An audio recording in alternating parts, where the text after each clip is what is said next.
Hello everyone, this is your educator Sanuraj. आज से हम लोग ऑर्गेनिक केमिस्ट्री पढ़ने जा रहे हैं, जिसमें नोमेनक्लेचर का ये पहला लेक्चर है। ये लेक्चर मेनली क्लास 11th और 12th के स्टूडेंट्स के लिए है, चाहे वो सीबीएसई बोर्ड के हो या किसी भी स्टेट बोर्ड के हो, आपके लिए ये लेक्चर इक्वली इम्पॉर्टेंट है। इसके साथ ही अगर आप किसी कॉम्पिटिटिव एग्जामिनेशंस का प्रिपरेशन कर रहे हैं, जैसे जेई मेन, जेई एडवांस या फिर मेडिकल का नीट एग्जाम, तो भी ये लेक्चर आपके लिए इक्वली इम्पॉर्टेंट है। इसके साथ ही अगर कोई क्लास 10th के स्टूडेंट्स हैं या फिर क्लास 10th के बिलो क्लास के स्टूडेंट हैं और वो फाउंडेशन कोर्स करना चाहते हैं आईआईटी या मेडिकल के एग्जाम्स के लिए, तो ये लेक्चर आपके लिए भी इक्वली इम्पॉर्टेंट है। इस लेक्चर में मैंने सारे ऑर्गेनिक केमिस्ट्री के कंसेप्ट्स को डाला है, साथ ही एनसीईआरटी प्लस कंपटीशन एग्जाम्स के पीवाईक्यू को भी इंक्लूड किया है। तो मैं 1 बाय 1 रूल के साथ सारे नोमेनक्लेचर के कंसेप्ट्स को आप लोगों को पढ़ाने जा रहा हूँ।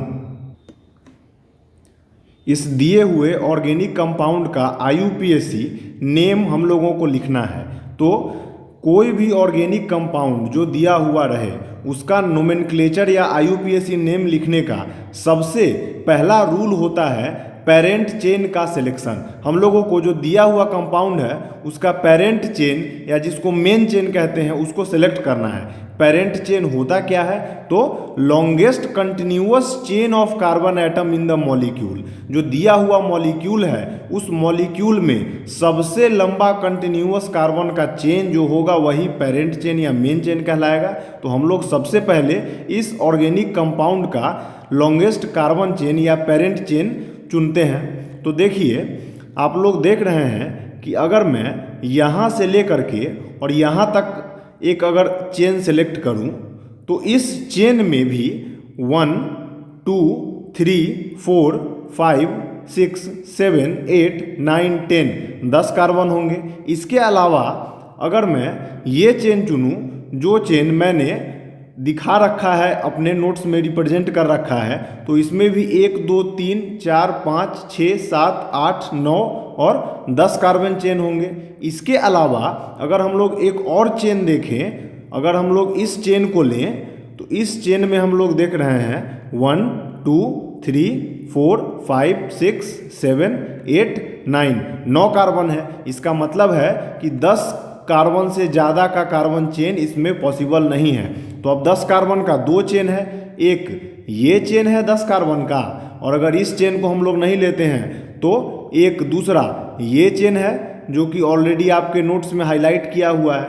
तो अब सवाल आता है कि आखिर इस दोनों में से हम लोग किस चेन को लें? दोनों तो 10 कार्बन एटम का ही चेन है।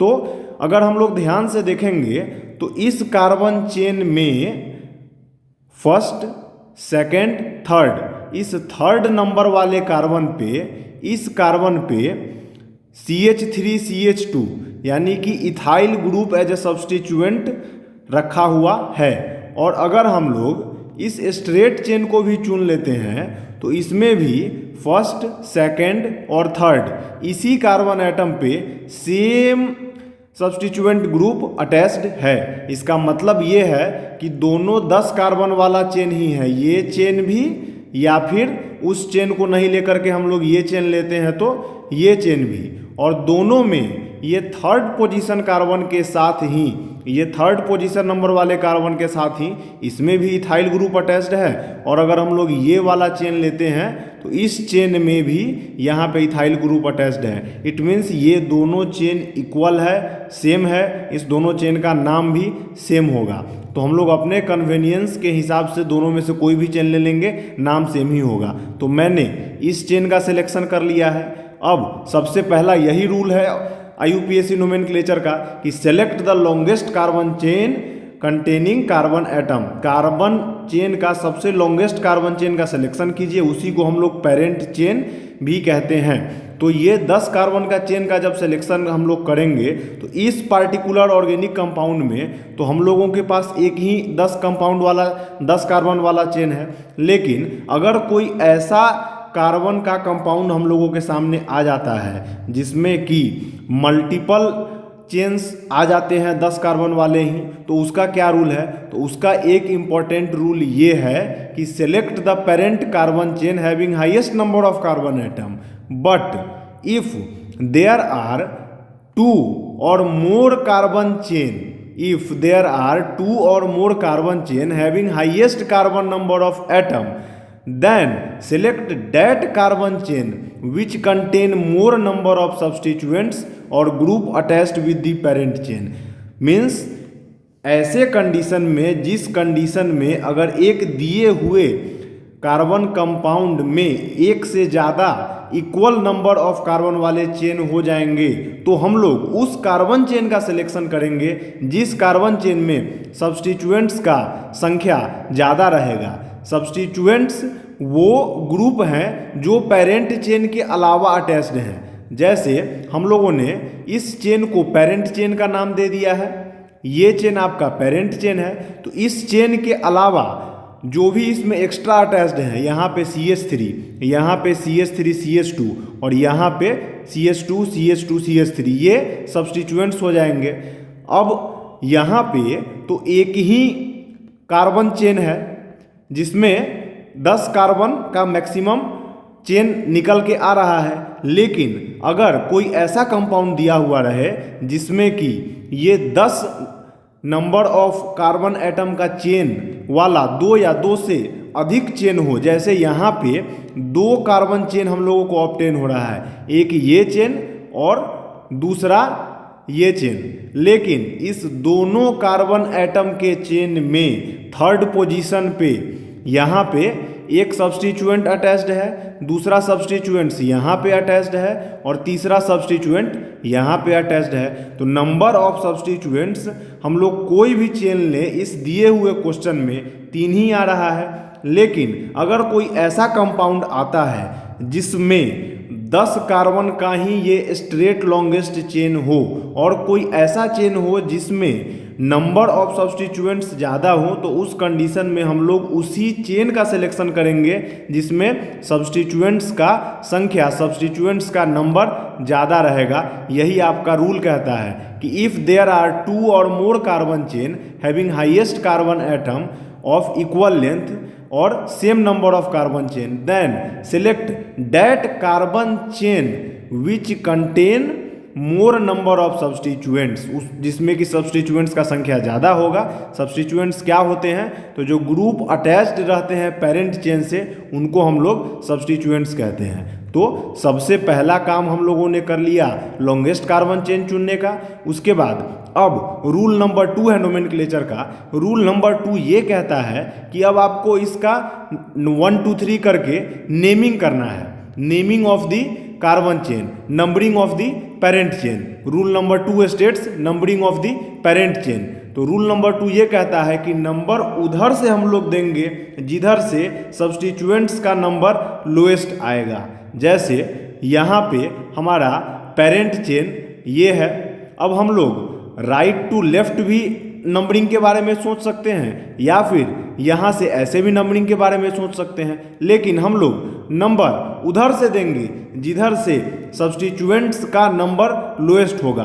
अगर हम यहाँ से नंबरिंग शुरू करें तो 1, यहाँ 2, यहाँ 3, यहाँ 4, यहाँ 5, मतलब पहला सब्स्टिट्यूएंट जो आएगा इधर से नंबरिंग करने पर वो 5वां नंबर कार्बन से अटैच्ड होगा। लेकिन अगर हम यहाँ से नंबरिंग शुरू करें तो 1 2 3 थर्ड नंबर कार्बन पे ही सब्स्टिट्यूएंट्स हम लोगों को अटैच्ड मिल जाएगा। इसी कारण से इधर से हम लोग नंबरिंग नहीं करेंगे, नंबरिंग यहाँ से होगा 1 2 3 4 5 6 7 8 9 10। नंबरिंग का यही रूल है, नंबरिंग उधर से किया जाता है जिधर से सब्स्टिट्यूएंट लोअर नंबर पर हो। यहाँ से नंबरिंग करने पर थर्ड नंबर कार्बन पर ही सब्स्टिट्यूएंट सबसे फर्स्ट मिल गया, लेकिन इधर से नंबरिंग करने पर first, second, third, fourth, fifth carbon पे सब्स्टिट्यूएंट अटैच्ड मिलेगा। इसी कारण से हम लोग नंबरिंग ये वाला प्रेफर करेंगे और ये वाला नंबरिंग हम लोग इधर से इधर नंबरिंग प्रेफर नहीं करेंगे। तो अब इसका नंबरिंग किया हुआ है जैसा कि आप लोग देख रहे हैं 1 से लेकर के 10 तक।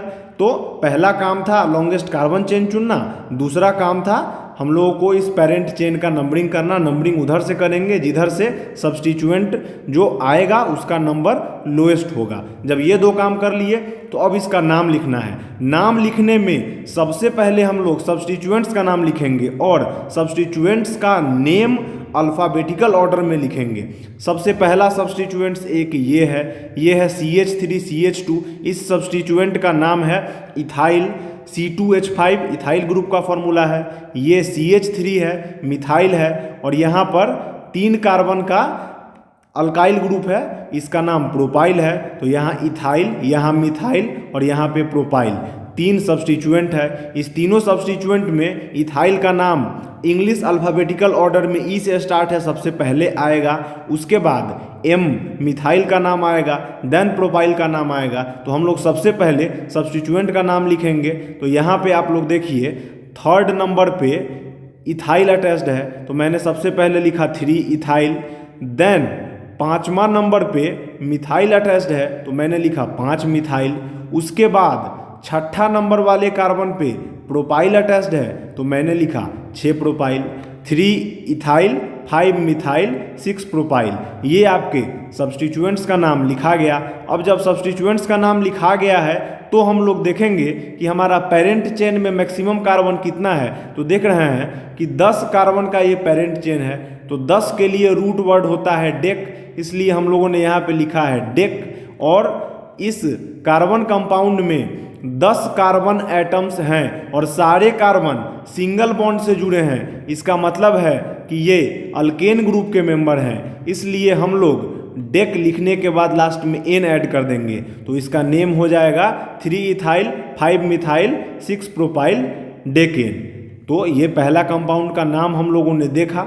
इसके बाद अब सेकेंड हम लोग कंपाउंड का नाम देखने जा रहे हैं। अब सेकेंड कंपाउंड देखिए, इस सेकेंड कंपाउंड में क्या है, यहाँ पे भी हम लोग सबसे पहले अपना लॉन्गेस्ट कार्बन चेन चुनेंगे। तो अब ये आपका लॉन्गेस्ट कार्बन चेन हो गया 7 कार्बन एटम का। अब इसका हम लोग नोमेनक्लेचर करेंगे। नोमेनक्लेचर करने के लिए सबसे पहले numbering of the parent chain करेंगे। अब numbering of the parent chain करने का रूल है कि या तो आप इधर से कीजिए या फिर आप इधर से कीजिए, लेकिन हम लोग उस साइड को चूज करेंगे जिधर से सब्स्टिट्यूएंट का नंबर लोअर होगा। तो ये 1, ये 2, इधर से करने पर पहला substituent second number of carbon पे अटैच्ड हम लोगों को मिला। अब इधर से हम लोग करते हैं 1, ये 2, इधर से भी सेकेंड नंबर पे मिल गया। तो अब यहाँ पे एक ऐसा कंडीशन बना जिसमें कि लेफ्ट टू राइट नंबरिंग करने पर भी सेकेंड नंबर ऑफ कार्बन पर पहला सब्स्टिट्यूएंट्स मिल गया, और राइट टू लेफ्ट नंबरिंग करने पर भी सेकेंड नंबर ऑफ कार्बन पे पहला सब्स्टिट्यूएंट मिल गया। तब ऐसे कंडीशन में एक नया रूल ऐड होता है, जिस रूल का नाम है सेट ऑफ लोकेंट्स। अब हम लोग लोकेंट्स का नंबर देखेंगे। हम लोग लोकेंट्स का नंबर इस तरह से देखेंगे कि राइट टू लेफ्ट काउंट करेंगे। राइट टू लेफ्ट काउंट करेंगे तो ये 1, ये 2, पहला सब्स्टिट्यूएंट सेकेंड नंबर पे अटैच है, तो यहाँ लिखे 2, 3, 4। उसके बाद दूसरा सब्स्टिट्यूएंट चौथे नंबर पे अटैच है, तो लिखे 4। तीसरा सब्स्टिट्यूएंट भी चौथे नंबर पर ही अटैच है, तो लिखे 4। उसके बाद 5, 6, तो 6 पे एक सब्स्टिट्यूएंट यहाँ अटैच है, एक सब्स्टिट्यूएंट यहाँ, तो 6, 6। तो राइट टू लेफ्ट अगर नंबरिंग करेंगे तो सब्स्टिट्यूएंट का नाम होगा 2, 4, 4, 6, 6, 2, 4, 4, 6, 6। अब लेफ्ट टू राइट नंबरिंग करके सेट ऑफ लोकेंट हम लोग लेफ्ट टू राइट वाला भी लिख लेते हैं। लेफ्ट टू राइट नंबरिंग कीजिएगा तो ये 1, ये 2, 2 पे एक ये, इसलिए 2, 2। देन 4 पे एक ये सब्स्टिट्यूएंट और एक इसके ऊपर वाला ये सब्स्टिट्यूएंट, तो 4 पे 2 सब्स्टिट्यूएंट है, तो 4, 4। उसके बाद 6 वाले पे एक है, तो यहाँ पे 6। तो इस पार्टिकुलर ग्रुप का सेट ऑफ लोकेंट क्या हुआ, इस पार्टिकुलर ग्रुप का जब हम लोग लेफ्ट टू राइट नंबरिंग किए तो सबसे पहले 2, फिर 2, 4, 4, 6, 2, 2, 4, 4, 6। ये इसका सेट ऑफ लोकेंट हो गया। अब इस सेट ऑफ लोकेंट में देखिए फर्स्ट 2, सेकेंड इसका 2 है, लेकिन सेकेंड इसका 4 है। तो हम लोगों को तो lowest set of locant rule लेना है। तो इसका मतलब लेफ्ट टू राइट कॉर्नर में minimum set of locant rule में सेकेंड वाला 2 आ रहा है और राइट टू लेफ्ट में सेकेंड वाला 4 आ रहा है। तो इसका नंबर ज़्यादा है, इसका नंबर कम है, तो इसको हम लोग लेंगे और इसको हम लोग नहीं लेंगे। इट मीन्स नंबरिंग इस चेन का ऐसे होगा और इधर से इधर नंबरिंग नहीं होगा, क्योंकि सेट ऑफ लोकेंट रूल इस चीज़ को अलाउ नहीं कर रहा है। तो ये 1 2 3 4 5 6 7 अब इसका नंबरिंग हो गया। अब जब इसका नंबरिंग हम लोग कर दिए तो अब हम लोग अल्काइल ग्रुप का नाम लिखेंगे या फिर इस पे जो सब्स्टिट्यूएंट्स अटैच हैं उनका हम लोग नाम लिखेंगे। तो अब सब्स्टिट्यूएंट्स इनमें कौन कौन अटैच्ड हैं देखिए, एक ये सब्स्टिट्यूएंट इथाइल, फोर्थ नंबर पे है ये सब्स्टिट्यूएंट इथाइल, ये मिथाइल है, ये मिथाइल है और ये भी मिथाइल है। तो इथाइल 4 नंबर वाले कार्बन पे 2 बार है और बाकी सेकेंड नंबर वाले कार्बन पे 2 बार मिथाइल है और छठे नंबर वाले कार्बन पे 2 बार मिथाइल है। तो मिथाइल और इथाइल में इथाइल अल्फ़ाबेटिकली ई पहले आता है, इसीलिए इथाइल का नाम पहले लिखा जाएगा। तो 4 इथाइल एक बार, फिर 4 इथाइल 2 बार। फोर्थ नंबर पे 2 बार इथाइल अटैच है, इथाइल इथाइल, तो 4 इथाइल नहीं लिख करके हम लोग इसका नाम लिख देते हैं 4,4 डाई इथाइल। तो सबसे पहले इसका नाम लिख दिए। उसके बाद अब मिथाइल ग्रुप है, तो मिथाइल कहाँ कहाँ पर है, तो होगा 2 मिथाइल 2 मिथाइल 6 मिथाइल। तो 3 बार 2 मिथाइल 2 मिथाइल 6 मिथाइल नहीं लिख करके हम लोग इसका नाम लिखेंगे 2 2 6 और 3 बार हो गया तो ट्राई मिथाइल। तो इसके नेम हो गया 2,2,6 ट्राई मिथाइल। तो ये सब्स्टिट्यूएंट का नाम हो गया। अब इसके बाद लॉन्गेस्ट कार्बन चेन का नाम लिखना है। तो यहाँ पे 7 कार्बन का चेन है, 7 कार्बन का रूट वर्ड होता है हेप्ट, तो इसलिए हम लोगों ने इसका नाम लिखा हेप्ट। और इस पूरे कंपाउंड में सिंगल बॉन्ड है, इस कारण से हम लोग एन यूज़ करेंगे सबसे लास्ट में, तो इसीलिए अब यहाँ पे लिख दिया एन। तो इस पूरे कंपाउंड का नाम हो गया 4,4 डाईइथाइल 2,2,6 ट्राईमिथाइल हेप्टेन। तो यहाँ पे हम लोग जैसे ही नंबरिंग करने गए तो नंबरिंग करने में हम लोगों ने सबसे पहले देखा कि लेफ़्ट टू राइट नंबरिंग करने पर भी सेकंड पर ही सब्स्टिट्यूएंट मिल रहा है, राइट टू लेफ्ट नंबरिंग करने पर भी सेकंड पर ही सब्स्टिट्यूएंट मिल रहा है। ऐसे कंडीशन में हम लोगों ने सेट ऑफ लोकेंट देखा। अब जैसे ही सेट ऑफ लोकेंट लिखने गए तो हम लोगों ने लेफ़्ट टू राइट में सेकेंड नंबर पे 2 मिला, इसमें सेकेंड नंबर पे 4 मिला, तो इसको हम लोग सही किए और इसको हम लोग फॉलो नहीं किए क्योंकि इसमें नंबरिंग ज़्यादा आ रहा था। अब सेकेंड नंबर पे अगर इस सेकेंड नंबर वाले कार्बन के एक ही साइड 2 कार्बन अटैच्ड रहता जैसे यहाँ पर है, तब तो इसका नाम इथाइल हो गया।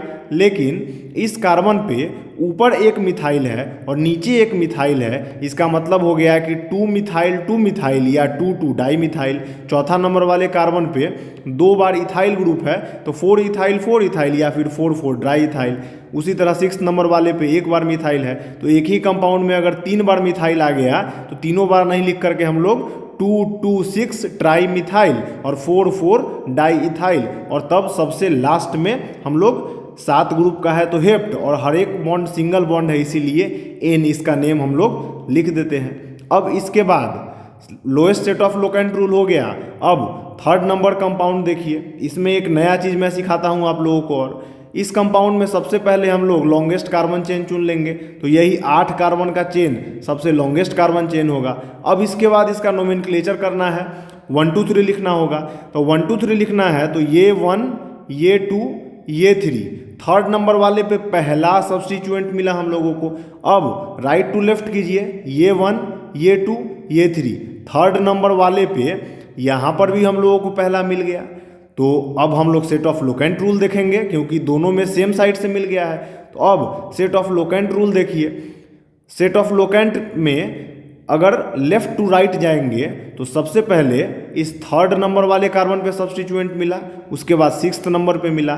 तो लेफ्ट टू राइट का सेट ऑफ लोकेंट का मतलब होता है सब्स्टिट्यूएंट जहाँ जहाँ अटैच्ड है ना, उस कार्बन का नंबर लिख देना जिसपे कि सब्स्टिट्यूएंट अटैच्ड है। तो ये थर्ड नंबर कार्बन और ये 6th नंबर कार्बन पे अटैच्ड हैं, तो 3,6 लेफ्ट टू राइट का सेट ऑफ लोकेंट हो गया। अब राइट टू लेफ्ट जाइए, 1 2 3 4 5 6।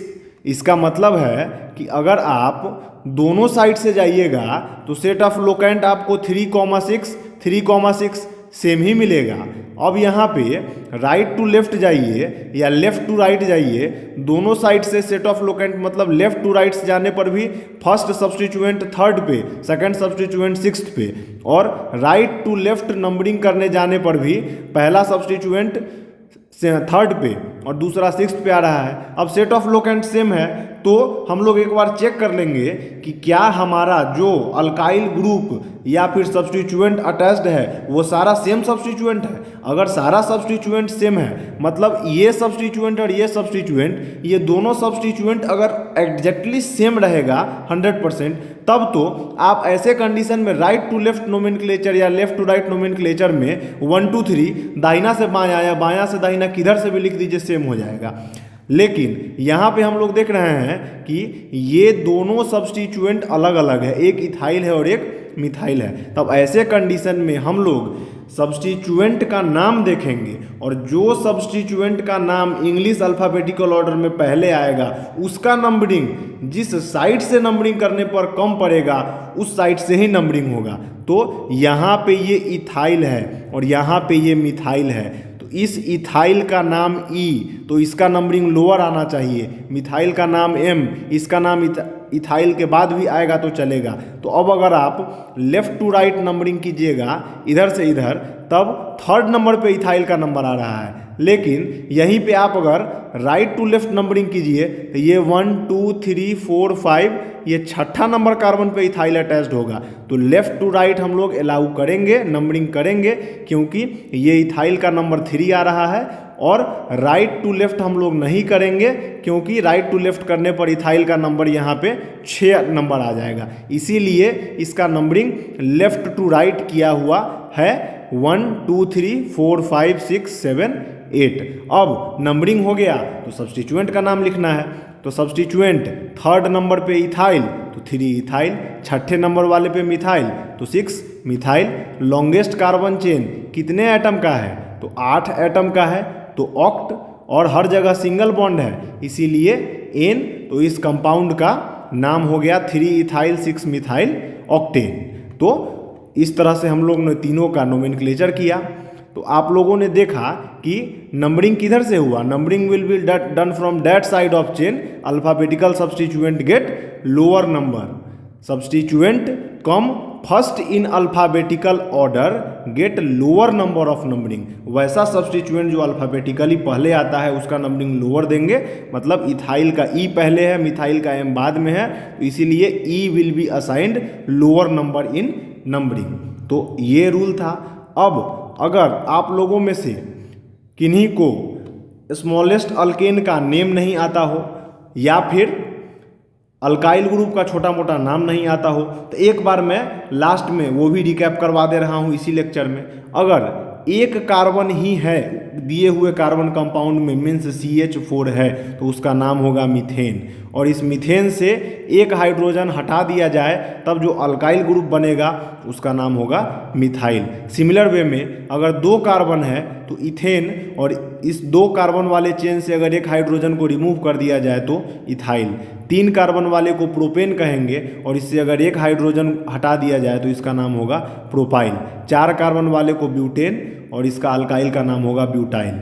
मतलब एक कार्बन का वर्ड रूट होता है मेथ, 2 कार्बन का एथ, 3 कार्बन का प्रोप, 4 कार्बन का ब्यूट, उसी तरह 10 कार्बन का डेक, और ये सब अल्केन है, सिंगल बॉन्डेड है, इसीलिए सबके लास्ट में एन जुड़ गया है। ये अल्काइल पार्ट है, इसी अल्केन वाले पार्ट से एक एक हाइड्रोजन हटा दिया है तो ये आपका अल्काइल ग्रुप हो गया। तो आप लोग जो सब्स्टिट्यूएंट का नाम देख रहे थे लिखते हुए वो इसी अल्काइल पार्ट का था। अगर 1 कार्बन वाला सब्स्टिट्यूएंट है तो मिथाइल, 2 कार्बन वाला है तो इथाइल, 3 वाला है तो प्रोपाइल, 4 का ब्यूटाइल और 10 वाला है तो डेकाइल। यही चीज़ मैं पीछे ग्रुप में आप लोगों को बता रहा था। इसके साथ ही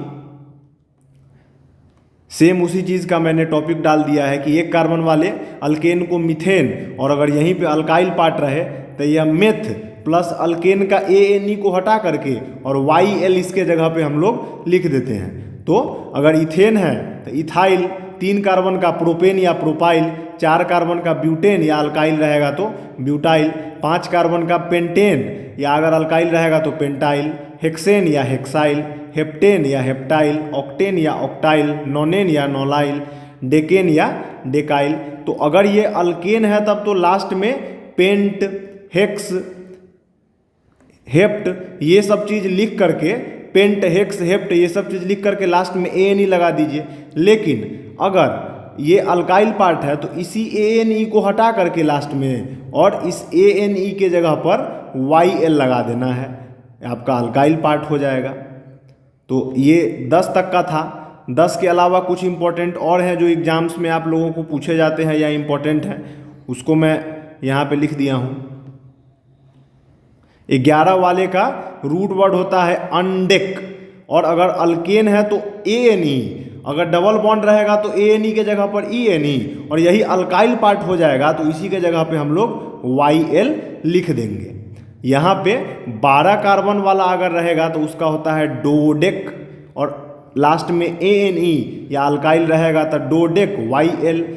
13 कार्बन वाला है अगर तो ट्राइडेक, 20 कार्बन वाला है तो इकोसे, अगर 21 कार्बन वाला है तो हेनिसोक्सेन, अगर उसी तरह 22 वाला है तो डोकोसेन, अगर नंबर ऑफ कार्बन 30 है तो ट्राया कॉन्टेन, अगर 40 है तो टेट्रा कॉन्टेन, अगर 90 है तो नोना कॉन्टेन, और अगर 100 है तो हेक्टेन।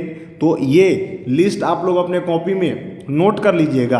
और अगर अल्केन वाला रहे तो लास्ट में ANE रहने दीजिए इस सारे में, अगर अल्कीन वाला है तो लास्ट में ENE कर दीजिए अगर डबल बॉन्ड वाला है तो, और अगर अल्काइल वाला है तो इसी में अल्केन का ANE हटा करके और लास्ट में YL हर एक ग्रुप में अटैच हो जाएगा। तो अगर कोई लोग हैं जिनका पीछे से ये सब चीज़ भी कमज़ोर है, ऐसे तो मैक्सिमम स्टूडेंट्स का ये वाला पार्ट जो लास्ट में अटैच किया है उनको आता होगा, मगर अगर किन्हीं का कमज़ोर है तो ये दोनों लिस्ट अपने कॉपी में आप नोट कर लीजिए और साथ ही साथ आप लोग प्रैक्टिस करते चलिए। तो मैंने आज 3 कंपाउंड लिया ऑर्गेनिक, और तीनों कंपाउंड के हेल्प से मैंने बताने का कोशिश किया। आप लोग तीनों कंपाउंड का नाम अपने घर पे खुद से एक बार सेल्फ प्रैक्टिस करने का कोशिश कीजिएगा, और फिर देखिएगा कि आप लोगों को ये रूल समझ में आ रहा है या नहीं।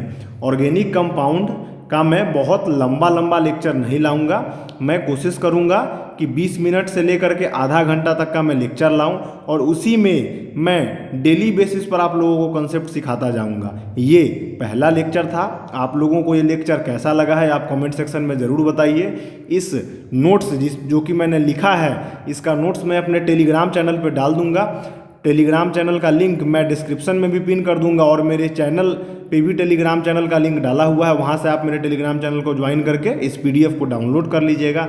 और आप लोगों को अगर मेरा कंटेंट पसंद आ रहा है तो मेरे चैनल को सब्सक्राइब कर दीजिए, अपने दोस्तों में शेयर कर दीजिए, वीडियो को लाइक कर दीजिए, और अगर आपका कोई सुझाव है तो कमेंट सेक्शन में आपका मोस्ट वेलकम है। आप अगर मुझे डायरेक्ट मैसेज करना चाहते हैं तो मेरे इंस्टाग्राम और फेसबुक का लिंक भी मेरे यूट्यूब प्रोफाइल पर डाला हुआ है, आप मुझसे वहाँ से कॉन्टैक्ट कर सकते हैं।